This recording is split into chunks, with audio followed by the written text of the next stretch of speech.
Ya, ini menurut gua video yang kalian harus tonton. Menurut gua lebih gampang untuk kalian belajar kalau gua ngasih tahu kesalahan gua. Supaya kalian bisa belajar dari kesalahan gua, kalian skip stepnya buat gak usah ngelakuin kesalahan yang sama. Kesalahan paling fatal yang gua rasa gua lakuin waktu umur 18 adalah jadi orang yang super duper pelit. Ya, maksudnya apa? Gua waktu itu nggak ngerti apa-apa tentang gua. Gua nggak tahu uang itu benar-benar di-print dari angin. Gua nggak ngerti siapa yang ngontrol uang. Uang itu kayak gimana sih cara kerjanya?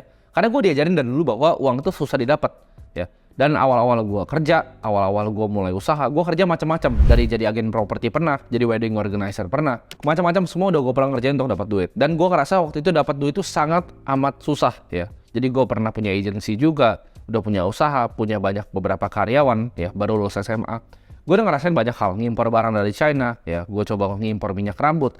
Gue coba ngimpor barang-barang aneh seperti sedotan, ya. Jadi cari market yang laku di Cina, gue coba replikain di Indonesia. Macam-macam udah gue lakuin.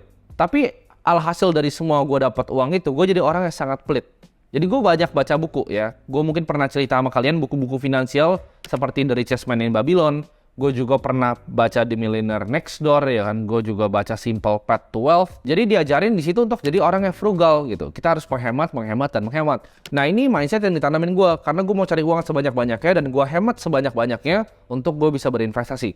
Tapi gue akan kasih tahu kenapa ini adalah mindset yang justru salah. Dulu gue mikirnya, ya, konsep yang selalu diajarkan adalah invest di misalnya index fund, ya. Kalian mau financial advisor di Indo, mau financial advisor di luar negeri, pasti sarannya sama.